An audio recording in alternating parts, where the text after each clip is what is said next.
But for some celebrities, the honeymoon is well and truly over pretty much before it even began. Jon Lovitz was fairly outspoken on the president last time he was here. So outspoken, in fact, he said he's received death threats and even been branded a racist for criticising the president and the policies. And Jon Lovitz joins me now. Welcome back, Jon. Thank you. I wanted you back because it got so heated last time. I thoroughly enjoyed myself. Oh, good. Well, let's do it again. Exactly. Like someone said, I'm going to be interviewed by Piers Morgan again. And they said, have a nice listen. Aha, nice start. Yeah. Let's talk about President Obama. And it's been a fascinating week. I feel it's really energized the whole election battle. The appointment of Paul Ryan as the VP pick has certainly led to a surge of interest from the media in what is now the real battle. And it's all going to come down to what we had a debate about last time. The economy and tax and who you're going to trust with your money. How are you seeing things? Now you've seen Romney go for Ryan with his well-known budget plan. How do you see this battleground now? Well, I mean, clearly you picked the vice president to help you get votes to get elected. But I think it's, in my opinion, as a comedian, you know, and as a citizen, I think that he picked Paul Ryan to say, this is my philosophy, and this guy will carry that forward. The same reason Obama picked Vice President Biden. And I still say the economy is math, and, you know, it comes down to if you raise taxes, if you look at it, you know, Obama says he wants to keep the Bush tax cuts the same for the middle class. Well, they've been, so that it'll be the same as it's been the last 4 years. And then he's going to raise taxes on people that are making $250,000 or more, and business owners. So it's just going to lose jobs because it's not, the middle class won't have more money to spend. They'll have the same amount to spend that they've had. And then you're raising taxes on employers, which means they have less money to spend on... Right, but if tax cuts were the answer, how do you explain that after 8 years of George Bush's presidency, the unemployment rate was just nearly 8%? One of the worst rates in modern American history. If tax cuts create jobs, what went wrong under President Bush? I don't know. I don't well, have it. You can't sit there and say you don't know. Well, in my opinion, part went wrong was when they gave loans to people who weren't qualified for them, and then the banks, they were both guilty. The banks would just, they didn't care. They'd say, oh, you're a waitress, how much do you make? $25,000. Well, let's put down $80,000. Who do you blame for the complete and utter breakdown of the financial system? Because I look at the president. I say whoever's president at the time happens on your watch. George Bush had been there 8 years. It's a very, very long time to work out what you think is good and bad about your country's financial system. This all happened on his watch. Well, honestly, I did not vote for George Bush because I knew that his background was every company he ever ran, they said, went bankrupt. So I ran to the booth to vote for Al Gore because I didn't want that to happen. So I wasn't surprised that happened. But let's say it's 100% George Bush's fault. But for the last 4 years now, the economy hasn't changed. Yeah, I wouldn't say 100%. I mean, certainly some of it began under Clinton. Obama, but certainly if you're president for 8 years, I don't think you can end up blaming others. You've got enough time to fix it. Well, you can say it's Bush's fault, but at the same time, Obama, he's had 4 years, and it hasn't changed. And the real truth is, if you ask very experienced businessmen, they'll say that the president really has no effect on the economy. It goes up and down. That's what they'll tell you. Yeah, but is that true when you've got a country that's $17 trillion in debt and has the endemic problems that America has? He cut taxes, and then Bush cut taxes, and then he also was spending on 2 wars. So you're spending more than you're taking in, you're going to go into debt. Period. And same if you're personal. If you spend more than you make, you'll go into debt. That's what happened. And now the last 4 years, it's still the same. Well, I don't think President Obama, by the way, I'm not against President Obama. I'm socially, I don't agree with anything the Republicans say, pretty much at all. So I'm pretty much socially liberal, but fiscally conservative, and you don't spend more than you take. I just know his policies aren't working. He says the private sector is doing better. I have an actual business. We're down.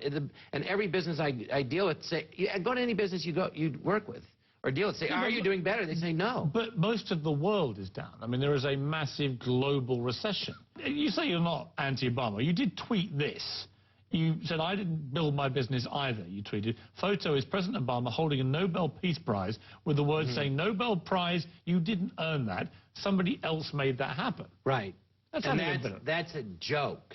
That's called sarcasm. It's also a point that you're making. Yeah, the point is that I did build, the people say, no, he did earn the Nobel Peace Prize. How do you earn it? They vote you the Nobel Peace Prize. So I'm saying, that's right, he did get the Nobel Peace Prize. They voted it for him, so he did earn it, and I built my business.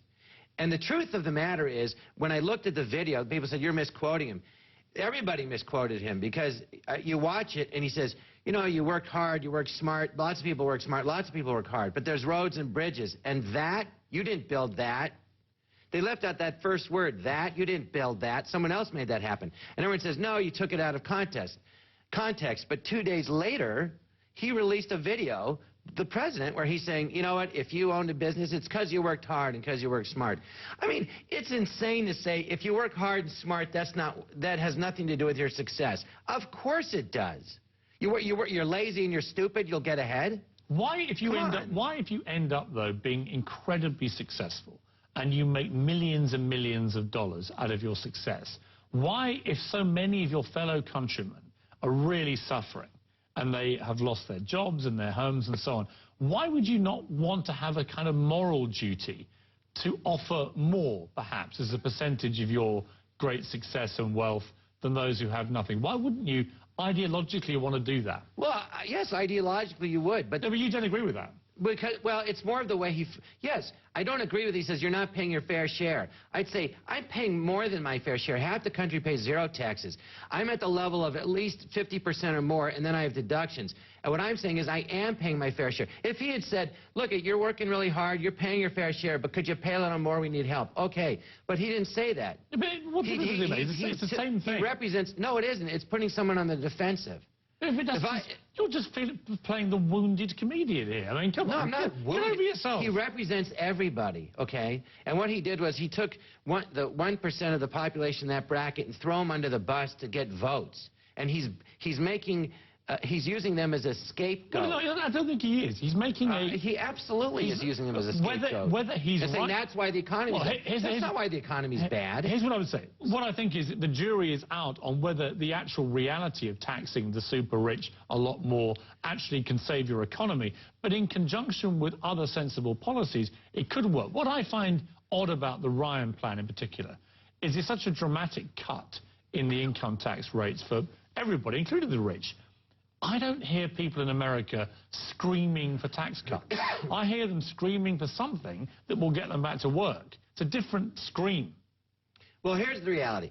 If you raise taxes on business owners, but their revenue stays the same, they then have a choice. Their overhead's larger, right? So they have a choice now to either they can't afford to stay in business, go out of business, or cut costs, which will cut less jobs. Right? Now, if I have my own business, we're barely breaking even. And sometimes, a lot of times, we're not breaking even, and I have to pay the difference. So if I have to pay more in taxes, that's less money I have to not only pay my own bills, but the business. And I'll have to either close or cut employees. Right, could it be, and I put this to you in the kindest possible way, that just for whatever reason, your business isn't appealing to many people at the moment, whereas somebody like Apple are doing record profits of any company in the history of companies, in the history of planet Earth. They clearly are providing something that Americans are going out and spending a fortune on. Right. Doesn't it depend as much on the individual businesses? Absolutely. I'm not blaming the economy for my business. You try to figure out what can you do to generate more ticket sales. And we've tried everything. We're doing a new thing now.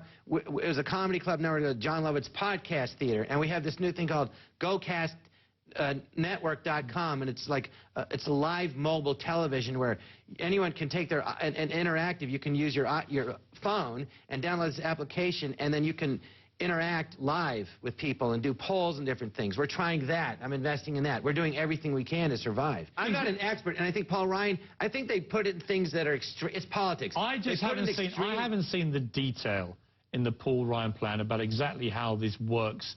But when you put it in totality, the detail isn't there. It wasn't there in Romney's plan. It's not there in Ryan's. Until we see the devil of the detail, I don't think anybody can really say. I mean, I don't know what to do. I mean, socially, I'm with the Democrats. Economically, I'm more with the Republicans. Who are you going to vote for them? I don't know. I want to wait for the presidential debates. I want to hear what Romney's plan is. I want to hear. And to me, if you have to pick between socially and the economy, I think you'd go with the economy because, like, say, for example, President Obama says he now believes in gay marriage and Mitt Romney doesn't. Now, I think gay marriage should be legal, but the fact is it doesn't matter what they say. It makes people that are, I think, gay feel good, and I'm all for gay rights. They're American citizens to me. They're not gay people. They're American citizens. Everyone should have the same rights. The fact is, it doesn't matter what they say because it's a state-by-state vote. So it's on a state level. It's not on a federal level. No, it can make a big difference if the president makes a statement like he did about... Well, it'll help, and I think it helps hugely. I think I don't think there should be a vote. I think you should be able to, on that example, marry who you want. To me, it's none of my business. John, good to see you again. Thank you, Piers. We've even then on a point of agreement. Extraordinary. Coming up, someone in Hollywood who says the expectations were simply too high.